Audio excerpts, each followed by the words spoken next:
Good morning father. Good morning बच्चों, कैसे हो तुम सब? हम सब ठीक हैं फादर। कल तुम सब कहाँ थे? कल कोई नजर नहीं आया। कल हम सब शादी में गए थे फादर। फादर, क्या पहले समय में भी ऐसे शादियां होती थी? नहीं मेरे बच्चों, पहले के समय की शादियाँ बिल्कुल अलग होती थी। कैसे होती थी पहले समय में, हमें बताइए ना फादर। तो ठीक है बच्चों, आज मैं तुम्हें इसहाक और रिबका की शादी की कहानी सुनाता हूँ। ठीक है फादर। तो ठीक है बच्चों, अब हम पढ़ेंगे उत्पत्ति 24। ये उस समय की बात है जब अब्राहम बूढ़ा हो चला और सारा की भी मृत्यु हो चुकी थी। तब अब्राहम अपने बेटे इसहाक की शादी के लिए कोई स्त्री ढूंढने लगा।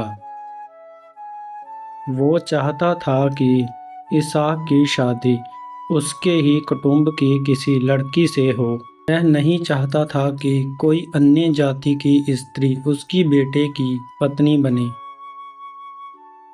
इसलिए अब्राहम ने अपने सबसे खास सेवक को अपने पास बुलाया और उसका हाथ अपनी जांघ के नीचे रखाया और उससे इस बात की शपथ खिलवाई। तू मेरे बेटे इसहाक के लिए कनानियों की, जिनमें मैं रहता हूँ, कोई स्त्री ना लाना, परंतु मेरे कुटुंब में मेरे देश में जाना और वहां से मेरे पुत्र इसहाक के लिए कोई पत्नी लाना। तब उस दास ने अब्राहम से कहा, यदि वहां की कोई स्त्री मेरे साथ यहाँ ना आना चाहे तो क्या मुझे तेरे बेटे को वहां ले जाना होगा? तब अब्राहम ने उससे कहा, सावधान रह, मेरे पुत्र को वहां कभी ना ले जाना। स्वर्ग का परमेश्वर यहोवा, जिसने मुझे मेरे पिता के घर से और मेरी जन्मभूमि से ले आया है, उसने मुझसे ये कहा है कि मैं ये देश तेरे वंश को दूंगा। और वही परमेश्वर तेरे आगे अपने दूत को भेजेगा कि तू मेरे पुत्र के लिए वहां से स्त्री ले आए। यदि वह स्त्री तेरे साथ आना ना चाहे, तब तू अपनी शपथ से छूट जाएगा, परंतु मेरा पुत्र वहां कभी ना जाए। फिर आगे हम देखते हैं कि वह दास अब्राहम से आज्ञा पाकर और अपने साथ बहुत सारी बहुमूल्य वस्तुएं लेकर वहां से चल पड़ा और मिस्रपोटामिया में लाहौर की नगर पहुंचा। उसने अपने ऊँटों को नगर के बाहर एक कुएं के पास बिठाया।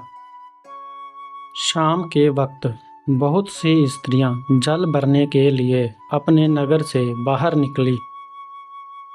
तब अब्राहम का दास कहने लगा, हे मेरे स्वामी अब्राहम के परमेश्वर यहोवा, आज मेरा काम सिद्ध कर। मेरे स्वामी अब्राहम पर कृपा कर। देख, मैं कुएं के पास खड़ा हूँ और नगर से कई स्त्रियां जल भरने के लिए निकल आई हैं। इसलिए ऐसा होने दे और जिससे मैं कहूँ कि अपना घड़ा मेरी ओर झुका, ताकि मैं पानी पी सकूं, और वह स्त्री कहे, ले पी ले, और मैं तेरे ऊँटों को भी पानी पिलाऊंगी, तो वही स्त्री हो जिसे तूने अपने दास इसहाक के लिए ठहराया हो। इसी रीति से मैं ये जान लूंगा कि तुमने मेरे स्वामी पर करुणा की है। जब अब्राहम का दास यह सोच ही रहा था, तब रिबका, जो अब्राहम के भाई नाहोर की जन्माई मिल्का के पुत्र मतूएल की बेटी थी, वह अपने कंधे पर घड़ा लिए हुए आई। तब अब्राहम का दास दौड़कर उसके पास गया और उससे कहा, अपने घड़े का पानी मुझे पिला दे।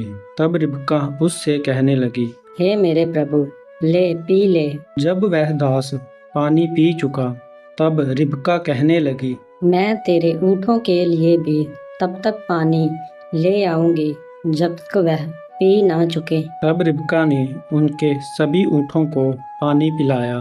तब अब्राहम का दास चुपचाप अचंभा करते हुए उसे देखता रहा और सोचने लगा कि यहोवा ने मेरी यात्रा को सफल कर दिया है।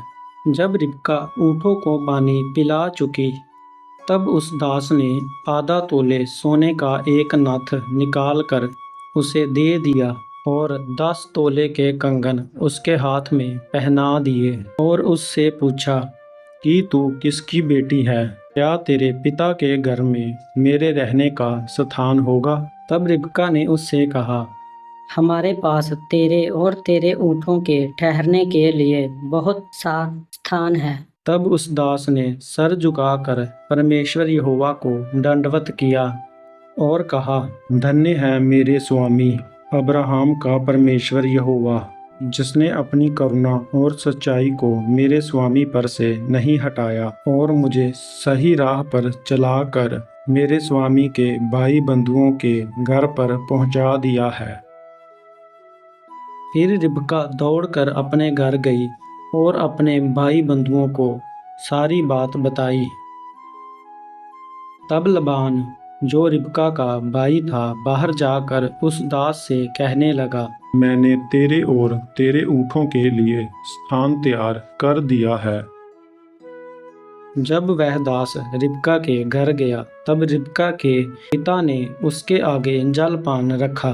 तब उस दास ने कहा, मैं तब तक कुछ ना खाऊंगा जब तक मैं यहाँ आने का कारण बता ना दूं। तब उस दास ने रिबका के भाई और उसकी माता पिता को सारी बात बताई कि उसी ने मुझे इसहाक के लिए पत्नी लाने को भेजा है और उसने ये भी बताया कि यहोवा का दूत ही मुझे यहाँ तक ले आया और मेरी प्रार्थना के बाद मुझे चिन्ह भी दिखाया कि जो स्त्री मुझे और मेरे ऊँटों को पानी पिलाएगी वही इसहाक की पत्नी होगी। इस प्रकार मुझे रिबका मिली। और अब यदि तुम मेरे स्वामी पर कृपा करो और सच्चाई का व्यवहार करना चाहो तो मुझे बताओ। तब उसके पिता ने उत्तर दिया, यह यहोवा की ओर से ही आज्ञा है, इसलिए हम कुछ नहीं कहेंगे। रिबका तेरे सामने है, उसी से पूछकर उसे ले जा।